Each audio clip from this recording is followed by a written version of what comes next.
Assalamu alaykum qarindoshlar, yaxshimisizlar? Men qarindishinglar Amila Abdemir. Bugun men yana bir g'oyib Uyg'ur ziyolisi uchun guvohlik berish uchun chiqdim. Mana bu Maybadar Mahmud bo'ladi.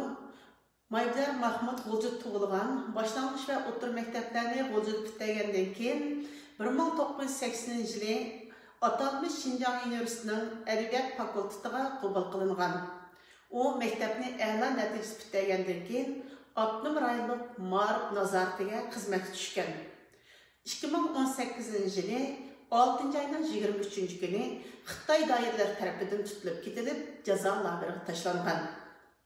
Men Xitoy doiralaridan Maybadar Mahmudni tezdan shartsiz qo'yib berishni talab qilaman.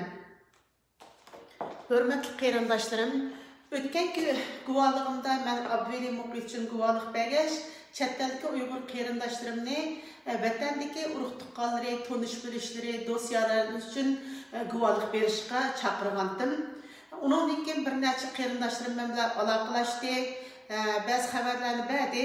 Men endi buning asosi to'g'ri bo'lishini diqqat qildim. Şu jarayonlar aniqlash jarayonida bu Maybadarning haqiqiy tutilgan kunini va xizmat o'rnidan aniqlab chiqib, bugun guvohlik beryapman. Endi men shu vaqtida ko'pchilik degan vaqtimda o'z hammamiz bilamiz, vatanda kam deganda 6-7 million qarindoshlarimiz lagerda, jazo lagerida. Endi ularning hammasining tuqqanlari chet elda emas. Nayta az qismininki balları yoki do'stlarlari, urug' tuqqanlari chet elda, endi ular guvohlik berib keldi. Endi men o'tganki videomda degan, endi vatanda yetayotgan qarindoshlarimizmi, hammasi bizning qarindishimiz, bizning qinimiz, bizning jinimiz.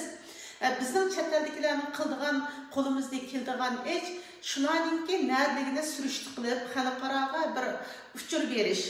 Shundaqla ashlarningki hayotiningki saqlanib qolish uchun ozroq bo'lsa xizmat qilish.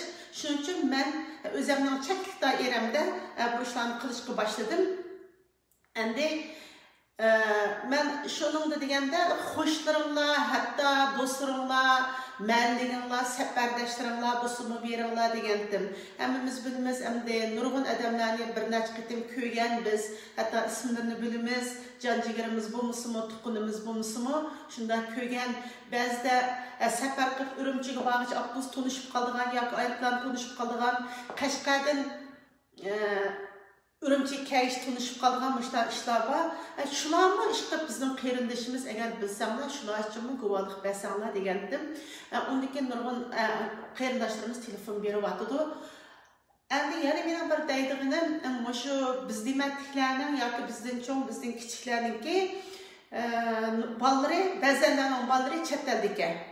Mush chet elda turibmi, hozircha ota-onalar uchun guvohlik bermay sukutni talayotgan bolalarimiz naytijiq. Men shu bolalarimni ota-onalari uchun, dadasi uchun, qarindoshlar uchun guvohlik berishni, tezdan berishini, vaqtni kechiktirmasligini umid qilaman. Hammamizga ma'lum, Arslan Hidoyat qinoatisi uchun yaxshi guvohlik berib faoliyat qilgandan keyin uni video orqali xusun ko'rishdi. Xolmurod Xariinimiz uzmay faoliyatini qilib, ota-onasining surishtirishini qilib, ish shumaganda ularning hayot ekanligidan bir xabar oladi. Abdug'ani hukumimizmi uzmay kunda namoyish qilyapti. Shu jarayonda hatto Xitoy konsullig'im bordi. Shu turayotgan davlatdagi hukumatlarga arz qilib, tuqqanlarningki uchur ilishga tirishdi. Oxirida Xitoy majbur qildi xabarni berishga. Majbur qilib, ularning garchi natijada kesilib ketgan bo'lsa-mu, Abduli G'ani bu xabarni oladi.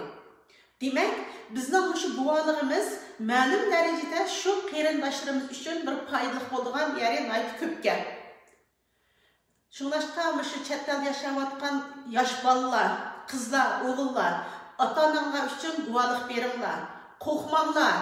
Endi sizlar o'ylaysizlar, opamiz lagerda, dadimiz sirtda, agar biz guvohlik bersak, dadimizni akirib ketadi. Balkim uni siz guvohlik bersangiz, bermasangiz-mi Xitoy xohlaganda akirdi. Növbət bilan kelyapti. Hech kim tuydurmay asta qilyapti. Shuning uchun biz keyin beshimiz keldiganda emas, hozir biz shularni qutqizadigan ishni qilaylik. Shuning uchun bolalarim bo'lsa ota-onalar uchun guvohlik beringlar. Agar guvohlik berishdan chekinsanglar yoki guvohlik beramisanglar, men bilan aloqa qilishinglar, uchrayvertinglar. Men sizlar uchun guvohlik berishga tayyor.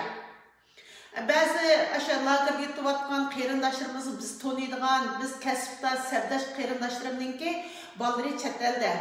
Ota-onalar tutilib 1-2 yilgacha jim yotdi. Ondan keyin guvohlik berdi, ammo mencha biroz kechikdi. Shuncha guvohlik berib qismi ota-onalarning hayot yoki mamat haqida Xitoy hech qanday javob bermayapti. Shuning uchun bir kun o'tsa, bir kun vaqtimiz o'tadi. Bir kun o'tsa, bir kun biz unutamiz. Oxir kelganda bu zo'rliq, bu zulm, bu fojialarga kulib qolamiz. Xuddi biz mushtaq yashashga tegishli insonlardek. Shuningga yana barliq chet el qarindoshlarimni urug' tuqqanlari, do'st yoronlari, har qanday taniydigan Uyg'ur uchun guvohlik berishga chaqiraman. Agar yana takrorlayman, agar guvohlik berishdan chekinsangiz, men bilan aloqa qilishing. Mening telefon nomerim 647 450 87 60. 24 soat sizning telefoningizga javob beraman. Agar guvohlik berish tegishli bo'lsa, men chiqib guvohlik beraman. Rahmat qarindoshlarim, bugungi program ishanda bo'lsin. Endi yana bir qitim ko'rishguncha omon bo'linglar, xayr xo'sh.